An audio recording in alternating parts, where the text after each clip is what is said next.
Happy Monday, listeners. Welcome to the Religious Studies Project. I'm Dave McConaughey, and with me today is... Brianne Fallon. How are you, Dave? I'm doing great. At least I'll be great if we can finally come to the end of this presidential election cycle, which feels, frankly, like it's been going on for 4 whole years. Hopefully, it will not go for much longer, and everyone here in the U.S. can take a big breath and a step back and then get right back to work. The work continues, right? That's right, Dave, but in this episode, we are going a little bit further afield than the US. We have an episode that you recorded with Cristina Rocha on Global Flow's local contexts, Pentecostalism in Australia. Take it away. My name is Dave McConaughey, and I'm delighted to share the studio today with Professor Cristina Rocha. Professor Rocha is a cultural anthropologist and director of the Religion and Society Research Cluster at the Western Sydney University. She's a former president of the Australian Association for the Study of Religion. She co-edits the Journal of Global Buddhism and the Religion in America series for Brill. She's been a visiting research fellow at the University of Utrecht, King's College and Queen Mary College, the SUNY Graduate Center, and the Max Planck Institute for Religious and Ethnic Diversity. Her publications have been translated into Japanese, Spanish, French, and Portuguese. Her latest book, John of God, The Globalization of Brazilian Faith Healing, won the Geertz Prize in the Anthropology of Religion at the American Anthropological Association. It's our delight to welcome her today. Welcome. Oh, hello, David. It's really wonderful to be here today chatting with you. We're really privileged to be able to continue the conversation that we began with your student, Dr. Kathleen Openshaw, who we featured in an earlier episode about stasis and mobility and the anointing oil of the UKCG Church. This opportunity for us to talk is really a way to continue the conversation about Pentecostal and charismatic communities in Australia that are global and in particular tied to Brazil. Do you think you could explain a little bit about the connections and the relationship between these communities in Brazil and Australia, and perhaps how you came to study these transnational groups? Okay, I'll start by how I came to study them. I'm originally Brazilian, and 20 some years ago, I moved to Australia. And when I moved, I realized that there were more and more young Brazilians moving to Australia in the beginning of the 21st century. And there were more and more Australians going to Brazil. So this is a connection that was really under the radar for many, many scholars. People were talking about movement, flows, of globalization between North and South, the global North and the global South. But they were not talking really about um, in the Southern Hemisphere, flows in the Southern Hemisphere, in between peripheral and semi-peripheral countries. Australia is part of the global North, but it's also a semi-peripheral country. It's not really a central metropolitan country. It's a country that has been colonized. So that's what I started hearing. People asking me, "You're Brazilian, you must know John of God." And I would say, "Who is John of God?" They would say, "Well, he's the famous healer." And I would say, "I'd never heard of him." And then they would say, "Well, you must not be Brazilian then, because he's very famous." And that piqued my imagination. And the next What time an I went, accusation. yes, but you are not, because he is, right? So Yeah. it was so important to people, and people were traveling to central Brazil to see John of God. So the next time I went to Brazil, I booked a week at the healing center in central Brazil where he used to work. I was astonished when I went there, because it was literally a global village. So you had people from all over the world in a little village that nobody spoke Portuguese but the cleaners and the cooks in the guest houses. Even the menus in the cafes were in English. It had a feel of being in this alternative global village, like Dharamsala, where the seat of the Tibetan government in exile is in northern India, or any other alternative community. So that was really interesting. But at the same time, I could see that there were more and more international students from Brazil coming to Australia to study in Australia. And they were establishing their own churches, but also going to this big mega church, Australian mega church called Hillsong. So that's how I started this research, looking at the global flows and the transnational connections between Brazil and Australia. What I could say is that what I found out, well, first of all, when we talk about mobility, we are not talking only about mobility of people. Of course, migrants, spiritual tourists. So you would say Brazilian migrants in Australia and spiritual tourists going to Brazil, Australian spiritual tourists going to see John of God. You have religious leaders, pastors moving around, and you have these international students. So mobility of people is very important. But as Kathleen has demonstrated in her work with the oil, also religious artifacts, things, moving things, right? Sacred objects are very important for the connection between two cultures. And also old and digital, new media, social media is important. You can be stuck in one place, but really connected to the world. Your world opens up, your mind opens up when you are in the beginning, it was about radio, newspapers, people traveling, bringing photos, talking about places, but also now it's social media. But I think what is really important, and not many people talk about, is the work of imagination. How you imagine another world out there, what kinds of images come to you, and how you portray them in your imagination, what kinds of emotion you attach to that. You look up at a picture of, I don't know, Bali or Tahiti, and what kinds of things come to your mind and your body. So it's the work of imagination that prompts mobility. And this work of imagination is historically constructed, right? There is a global power geometry, as the geographer Doreen Massey talks about, in which the flows from the global north are much more powerful than the flows from the global south. What comes from the global north are more powerful and are constructed differently. So for the South, for the global South, what comes, from Brazil, what's coming from America, from Europe, and from Australia, carries with it power, excitement, modernity, flows of modernity there, and a desire for these people to be cosmopolitan, to adopt these flows so that they are cosmopolitan. Now, on the other hand, for people in the global north, how you imagine the global south also prompts their mobility. So how they imagined the global south as deeply spiritual, where people lead authentic, pristine lives, we could say. So what I found out is that Australians have moved, and people from all over the world, Americans, and going to see John of God, they are moved by this sense of nostalgia, I would say, for a pre-industrial world. So, and this imaginary, of course, is reinforced by the objects, the sacred objects moving around, the crystals that John of God sells, the books about him, the movies about his healing methods.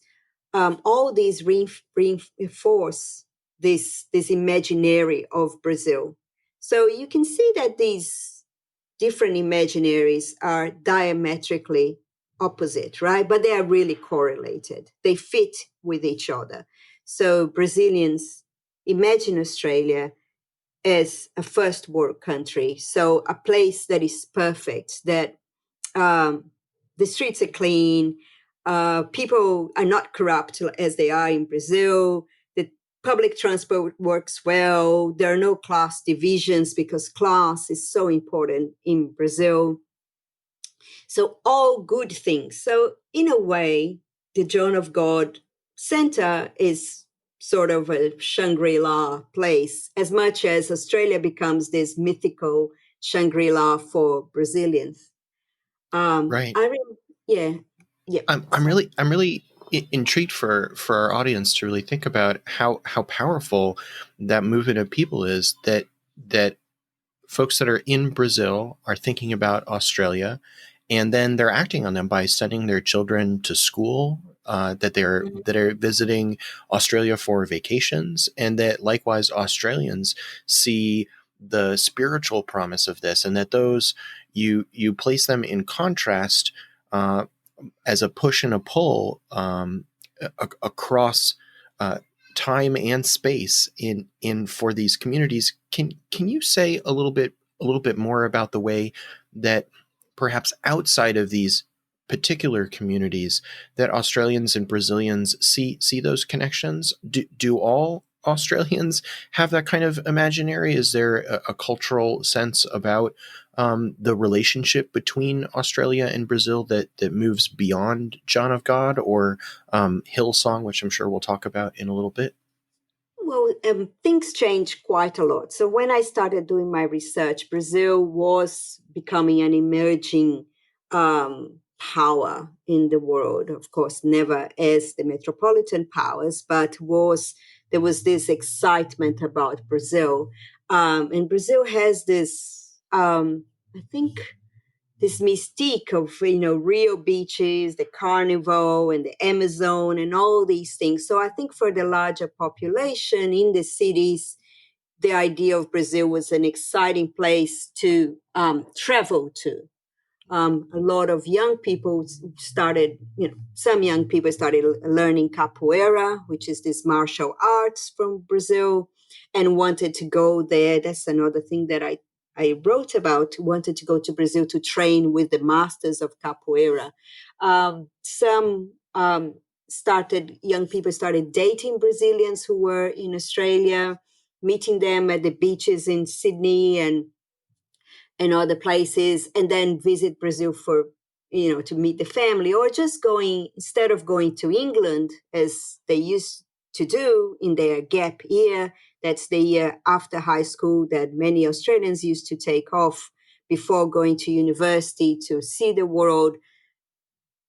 Traditionally, they would go to England because of the colonial connections. But in the past 20 years, they started going to Brazil. So there is a bit of movement. There has been a bit of movement between the two countries outside the religious communities. So the religious bit is one more thing. But, Brazilians would come to Australia as tourists, as you mentioned, but also as international students to study English and to travel. So the idea it's very much a middle class movement that they study, and then they have enough money to go around Australia, to go to New Zealand. So going to America, it's what everybody does. But in the 21st century, this, I guess, Australia was the new frontier as much as New Zealand, and from Australia they would go to Bali, go surfing around the Pacific, Thailand, all these places that were very far away for Brazilians. I've heard you speak about this, or at least write about this in your work, as tropicalization. Should listeners be imagining that as a parallel to Orientalism, in the sense that you were using Shangri-La as a comparable example, that perhaps Bali and Tahiti and these kinds of places are comparable in that sense? I think so. I think so. So you homogenize a whole country or a whole region, as you do in Orientalization. Uh, you put them as all as pre-modern, uh, and that they are deeply either corrupt or they're deeply spiritual, and they go hand in hand as well. so they're not touched by the flows of modernity. And of course, this is a huge fallacy, because even in the developed world, in the global north, you have pockets of poverty, and so much more so in your country now in the past years, isn't it? There's a lot of poverty. There's a lot of poverty in Australia too, in Central Australia, mostly. But in the global south, you also have a middle class that are in big cities and have lives very similar to the lives of middle class people in big cities in the global north, right? They have access to the technology, and yes, very much leading lives that are similar. So you have these pockets, and we can't homogenize whole regions. So tropicalization would be a fitting concept, to how the ways in which the media portrays the global south, but also in Brazil and the tropics and Central and Latin America, as much as travelers, what they're looking for in the global south. For those middle class, potentially those middle class Brazilians that find themselves as migrants in Australia, one of the places that your research directs us to is the activities of the Hillsong community, and the way in which this strongly resembles, to my eyes at least, the kind of seekerism of evangelicalism in the United States in the megachurch kind of construction. For you, how does your research on Hillsong help you explain what class's role is for Brazilians who find themselves in Australia joining an Australian-born charismatic community?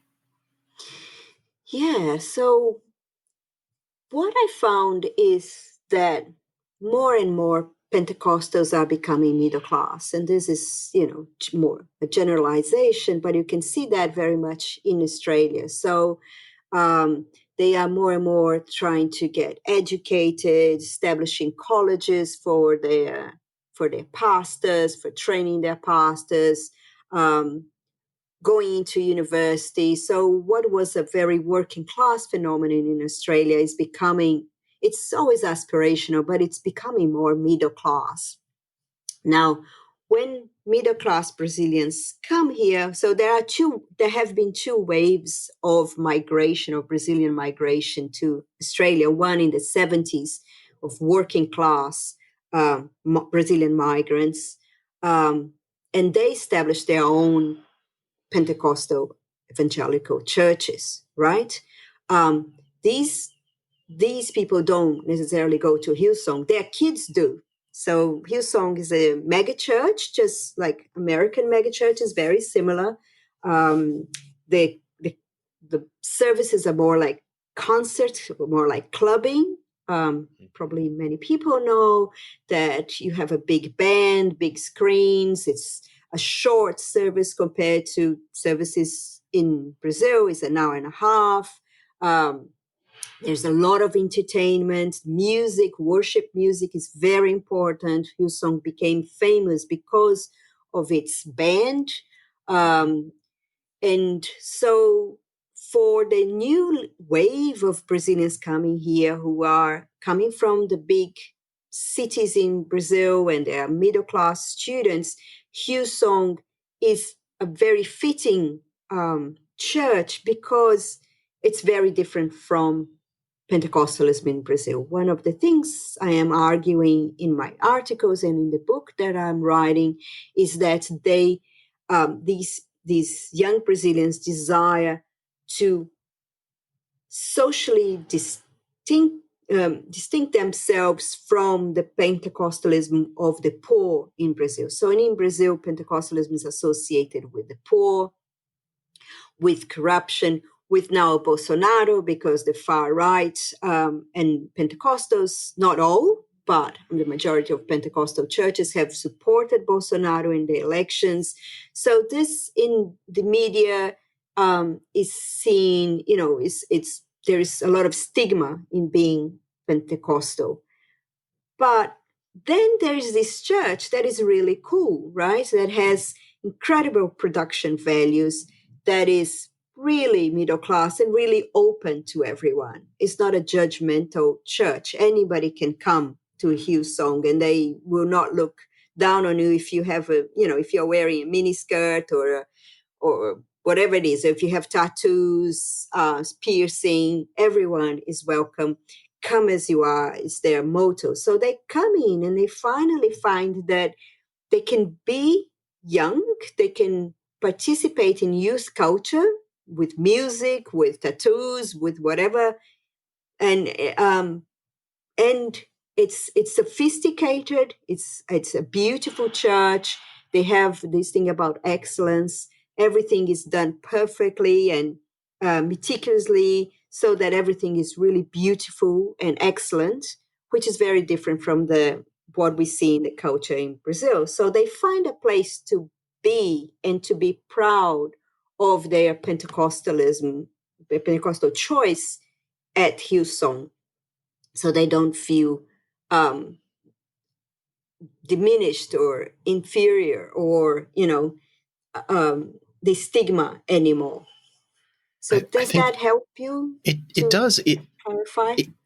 It sounds so much like the kind of long history in the United States through the 70s and the 80s and into the 90s of evangelical communities in the United States, and less so Pentecostals until you get into kind of more the 90s and the 2000s. But these early evangelical communities experimenting with megachurches as community centers. They're full service churches. You come to them to get coffee, you come to them to shop, you come to them to find a date, you come to them to go out with a date and have your date at the at the church. Exactly. And it sounds exactly like what I've read about in the same period, but in Australia. So the differences that I'm hearing are really interesting. That this is a community that takes advantage of the familiarity of some of the theology of what's going on. So prosperity driven kind of focus and an emphasis on signs and wonders, but the mode of their worship, the mode of the performance seems so evangelical in character to me, in its megachurchness. Is that a fair comparison? Oh yeah. I think it's very much so. It's a mega church. So mega churches have this um, idea that they have to be relatable, right? They have to be open to the world. So Hillsong is one of these, what Surgeon has called a seeker church, a seeker friendly church. And so they gap they establish the bridge between um, the church and a Christian way of life and a secular way of life. So they build this path so that people can come in. One of the things that Brazilians were pretty shocked in the beginning is that outside in the foyer, for example, you do have the cafe and you have the shop, but you also the music that plays. One day I was there and it was Kate Perry playing, so I asked, but what is this? And they go, oh, no, it's fine. So it's the idea that you don't frighten people and you don't judge people. Let them feel that it's just the same as in their everyday lives. And so that they can come in and they will feel that they belong. Even the architecture of these churches, as you know, they're more like corporate buildings, right? Yep. They are. So it's the place you work is very similar to the church itself. You don't find many crosses anywhere. It's all very beautifully, full of plants and glass and steel. And it's an incredible place that Hillsong has the headquarters. But of course, outside um, Australia, they establish branches or campuses in global cities, smack bang in the middle of global cities. So in London, they hire the Dominion Theatre in the evening, on Sunday, and it's right there on Oxford Street, Tottenham Court Road and Oxford Street. So it's really in the center. In Paris, the same. In New York, the same. So, and in Sao Paulo, they established a branch in 2016. and it was a nightclub. So they hire the venues on Sunday because nothing's really happening on a Sunday, and they have their services there. So it's the place that these kids go, on a weeknight to go dancing and go clubbing, and they can go to the church on Sunday. So you see that overlapping and integration of the secular world, the blurring of the borders of the secular and the religious worlds. I imagine that makes them quite successful, as many of the megachurches in the U.S. have been. One of the challenges that in the U.S. that we know that we're facing right now is the rise of the religious nuns, NONES. I saw a tweet today from an American sociologist that says that the latest polling data that's out about them is that they are potentially 34% now of America is no longer identifying with a religious affiliation. And so that when you ask them whether they're Christian or what kind of Christian they are, or if there's some other religion, they're now answering none on all of that. And so among youth, however, in the US, it's much higher than 34%. Is Hillsong among the Brazilian youths that are there? Are they bucking the trend that we're seeing in the U.S. about such things, where the youth are not coming to the churches like they used to? Well, you can see this double movement. I don't think that one thing, negates the other. Here too, the largest single group is 30%, they're nuns, right? Mm-hmm. So it has increased quite a lot. And in Brazil also, I think it's 8%. That was 10 years ago, the last census 10 years ago. They're going to have a census next year. Um, so, but at the same time, Hillsong is trying to attract, and they do attract a lot of young people.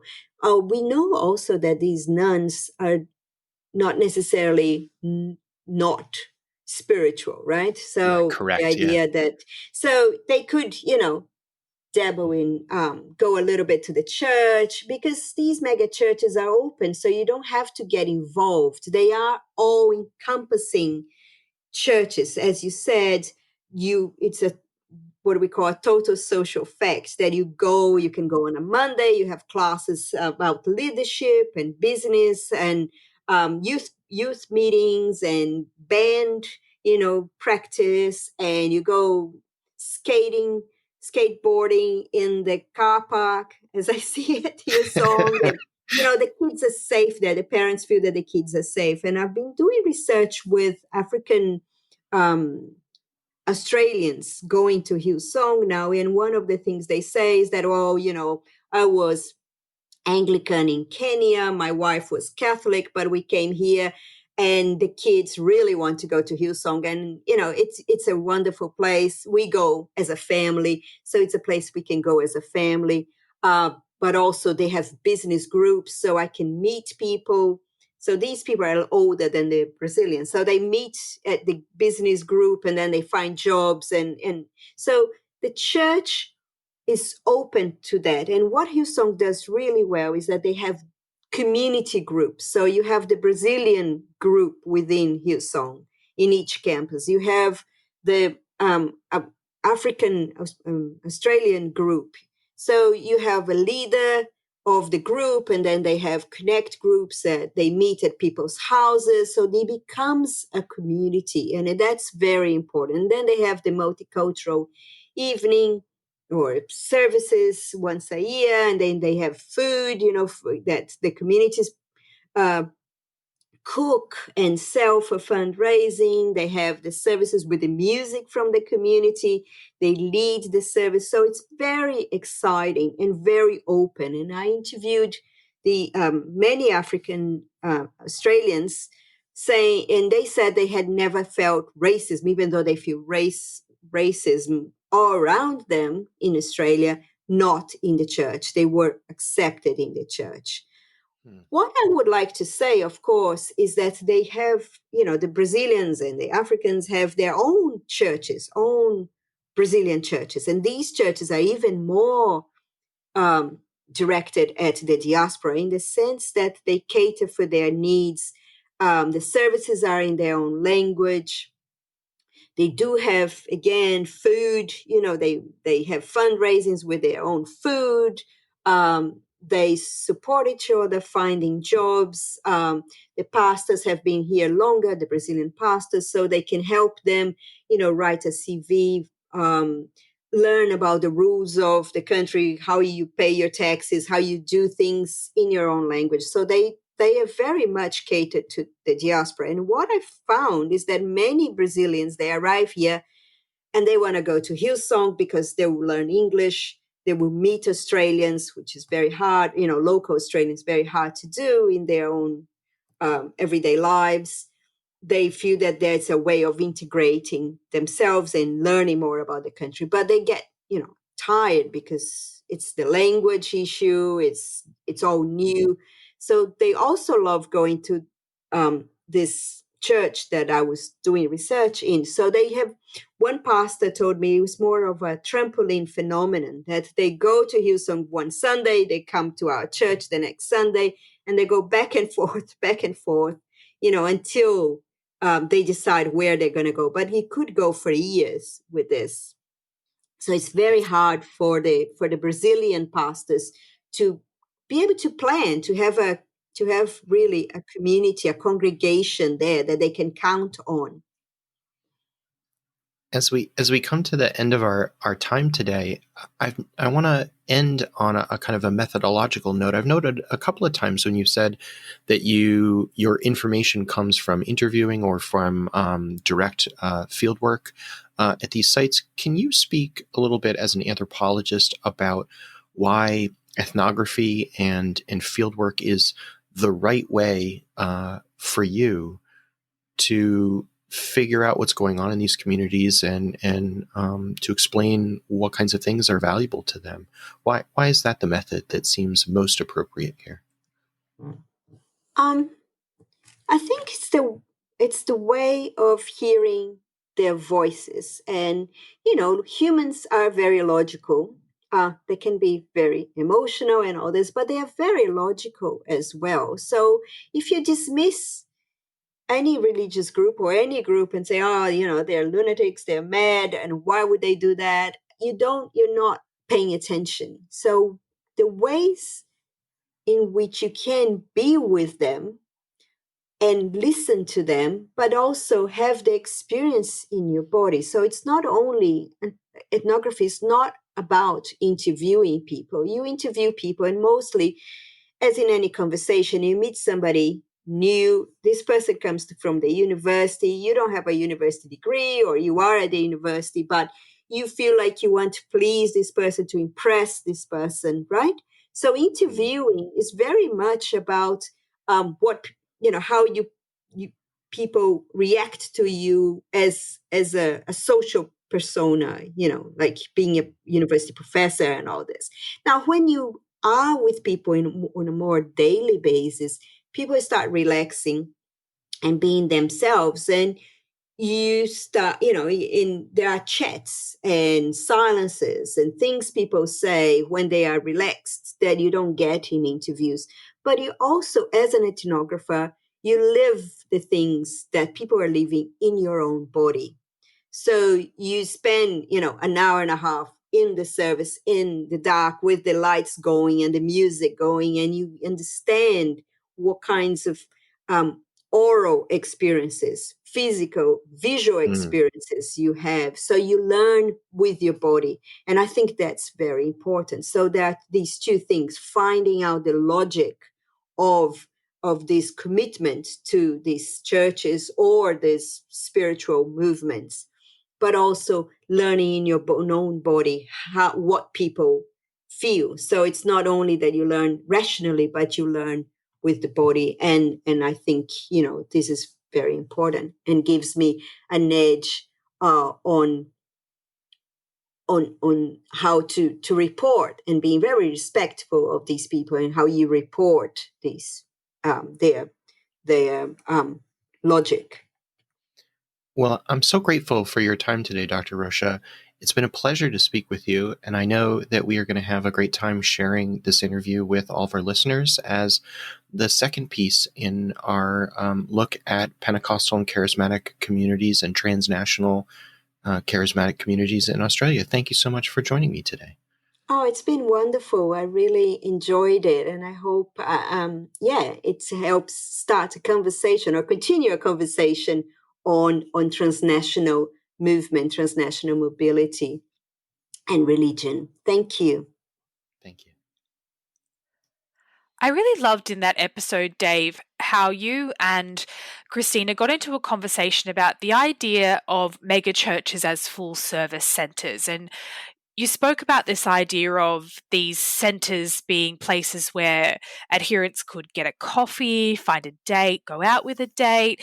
Then Christina expanded upon that and spoke about the notion of business groups and children being able to skateboard in the car park. And I just thought I would provide a little bit of a small anecdote in relation to this. I did not grow up in Sydney, but I live in Sydney now. And it was news to me that there is a great impact upon the local real estate market in relation to the placement of full service megachurches such as these. So in Sydney, we have an area that is colloquially known as the Bible Belt. It's out in the Hills District in Sydney. And not only is it known as the Bible Belt because of its great number of churches and high adherence levels, particularly to Protestant Christianity, but that is where one of the major Hillsong churches is located in Sydney. And you'll find that if you're driving through the Bible Belt and houses are for sale, you'll see on their big billboards out the front, 5 minutes walk to Hillsong, 10 minutes walk to Hillsong,